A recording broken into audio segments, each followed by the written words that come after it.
And look at Letterman's face when she said she was interrogated at 6 years old.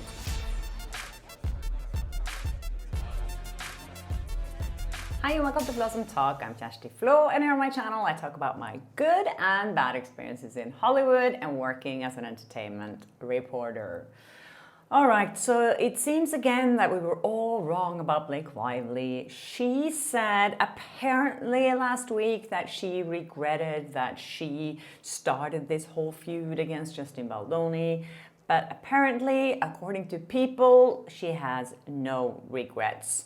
There were some pictures of her on Daily Mail where she looked sad. She was at this horse event, I think, for her daughter, and she looked kind of sad. I don't know if that was the reason that people started saying that she regretted this whole feud because it was coming from some sources, but now People magazine is saying she does not regret starting this feud. And I think the sources in People could be right, actually, because People magazine is so pro Blake Lively in everything that they do. So I think this source might be right when he or her is saying that the actress Blake can't go through life knowing she didn't stand up to something she believed was wrong. She believed was wrong. It wasn't wrong, but she believed it was wrong. They're always really careful with the language they use. It's also always like, you know, she believes this. It's not like it really happened or it's the truth, it's what she believes. So Blake Lively believes she's doing the right thing. According to the source, Blake Lively did not make this decision on a whim.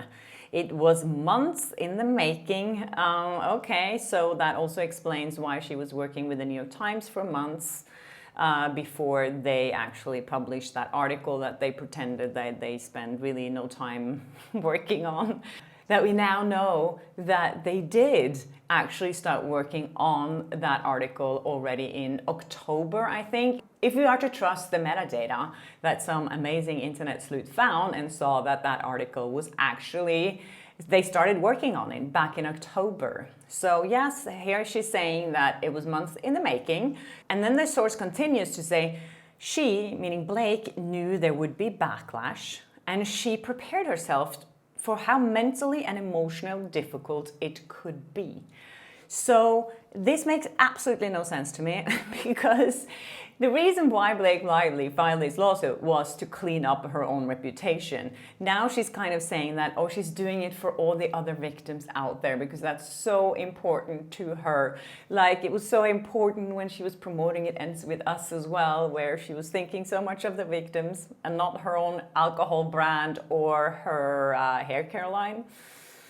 I don't buy this at all. I think Blake Lively really regrets this, and I know people that are kind of close to this couple, and I've heard that Blake is devastated, which she should be. It's funny how she goes back and forth a lot and how she is like so happy and so like she doesn't care in photos, going on red carpets on SNL, baking donuts, and then the next moment it's like, oh, she's sad and she regrets things. And then the next moment she's like, oh no, she's doing this she's carrying this burden for all the other victims out there. The source in People also says that the actress, who is mom of daughter James and Ines and Betty, plus son Olin, with husband Ryan Reynolds, has her children's best interests prioritized through the legal process.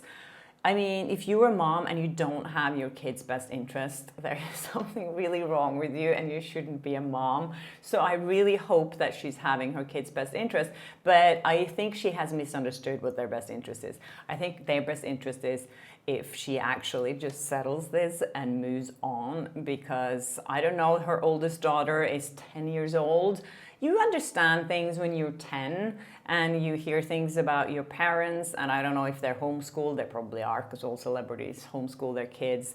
So I don't know if their friends are reading any news or whatever, but yeah, I don't think she's having her kid's best interest. And as we know, they put Ines in Deadpool as Kidpool and made her say really inappropriate things. And I don't think that was in Ines' best interest. It says here that as a mom, she never wants her daughters to stay silent in the face of injustice. Right now, she's taking it one day at a time and staying focused on her #1 priority, her family. if your number one priority isn't your family, that's really, really sad. I don't know if anyone ever said like, yeah, my family is my second or third priority. My first priority is myself and my career. No one really says that. The interesting thing about this article is that when I'm reading the comments, there are about 65 comments right now. People Magazine, everything there used to be so pro-Blake Lively, and I think they had someone probably sitting there going through them and deleting the ones that were negative. But now it's a much bigger portion of the comments are against Blake Lively, which I find pretty interesting in regards to where the support lays with the public, because we know People Magazine, E! News, some of these entertainment magazines have been very supportive of Blake and Ryan because they want to get their exclusive interview when this is over. So yeah. Also, I came across this video where, I don't know if you remember, but when Magnus, my boyfriend, was interviewing Blake Lively a few years ago, I think it was 2018 when I was also interviewing her for A Simple Favor. She was pouring gin in this cocktail glass for him, pushing him to drink the gin. Come on, down it. Here we go. Come on, woo! Yeah! It was early in the morning and she was promoting Aviation Gin, her husband's gin, and she was putting the bottle in front of the camera. So, you know, even though you didn't want to promote her gin, it was impossible to miss it. And the fact that she was promoting her husband's gin instead of talking about what she was there for and wasting everyone's time, I came across when she did that with other reporters as well. And this guy, I was watching his interview, and then she was paired with Paul Feig, the director of the movie. And this guy asked her something, and he was sitting there with a cocktail glass. And she just slowly kept pushing the cocktail glass towards him to make him drink. And I mean, before I jump out of your way and let you continue your day, I was wondering if either of you could speak to the tone. It's so specific and funny and dark, and what was that process like for you? Yeah, have a drink. It's like That's how you get the tone. You have He's some gonna gin. like be like, she like bullied me and just rush me. Yeah. She was like in the middle of a conversation, she just like pushed the gin to him. Like, here, drink Ryan's gin. And he was just like, okay.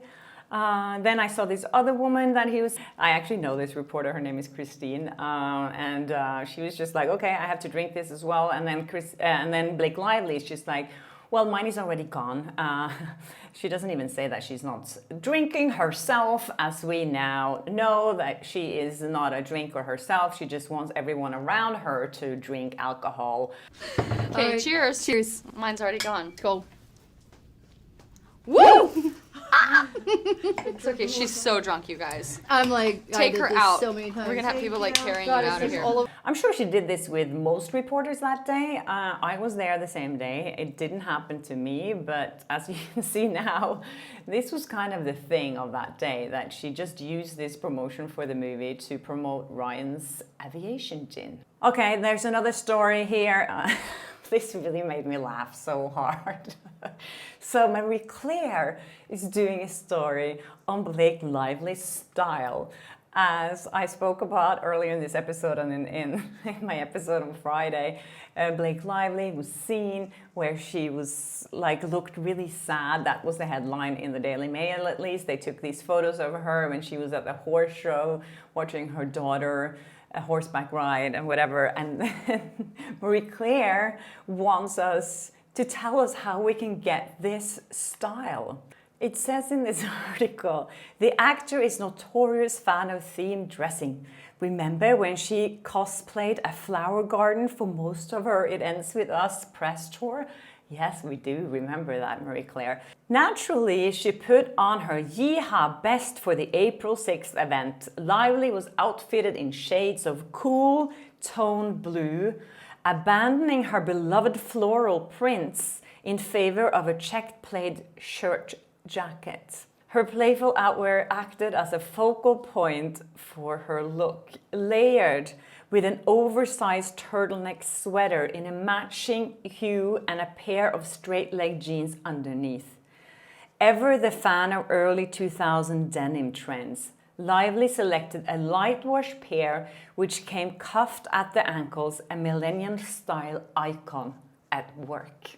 When I looked at that photo of Blake Lively wearing that outfit, the last thing on my mind was like, oh, I want to steal that look. That looks really good. Sorry, this is just so stupid to me that we're supposed to, and they even suggest here how you can buy these clothes for yourself so you can have the Blake Lively look. And she's wearing cowboy boots just like her friend or ex-supporter-ish, Brandon Sklenar. Okay, so every time I go on YouTube, there's something new pops up from old interviews with Blake Lively. I probably have searched a little too much on Blake Lively on YouTube, but then I saw this Letterman interview from 2007, and I know a lot of people have been talking about how she comes up with these stories that makes no sense.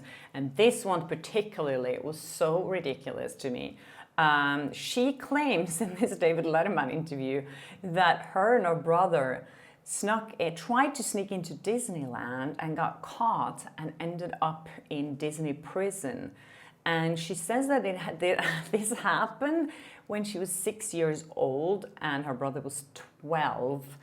And look at Letterman's face when she said she was interrogated at 6 years old. Crazy, and it was really scary and traumatizing. And then we got they're interrogating a 12 and a 6-year-old? Yeah. Did they get out the rubber hose? Yeah, these stories. It's the same like when she's told the story that she started school at 3 years old because she was so tall, so her parents put her in school at 3 years old. I don't know. I just wonder why she's telling these stories that are obviously not true. But I was banned from Disneyland for a year because I went to Disney prison. What? Were you counting cards? No, there's a way to get in. I was really young, so I wasn't responsible for this. This is all my brother's fault. Why was she by herself? Her and her 12-year-old brother, a 6-year-old and a 12-year-old went alone to Disneyland. She was saying they're trying to sneak in by, trying to get one stamp from someone who's been inside with some hairspray or whatever. But where were their parents? Would their parents just let her do that? And would Disney really stop a 6-year-old and interrogate them afterwards? I mean, it is so dumb. Anyways, that's it for me on a Sunday, you guys. I hope you enjoy this episode, and please send me tips if you have some, and if there's stuff you want me to talk about. Some people are saying you have to start talking about other things. And I will, but then I keep finding all these things about this story, and I know a lot of people out there are really invested in this. But of course, I'm going to start talking about other stuff too. There's so much going on in this world. I won't talk about all the serious stuff going on in this world because I think we have enough stuff to deal with that makes us depressed. So I am going to stay on a lighter note and talk about this crazy stuff that goes on in Hollywood. Anyways, if you haven't subscribed to my channel yet, please do. It really helps my channel. And if you haven't checked the notification bell, do that too, because then you never miss an episode. And yes, I'll see you in my next one. Bye.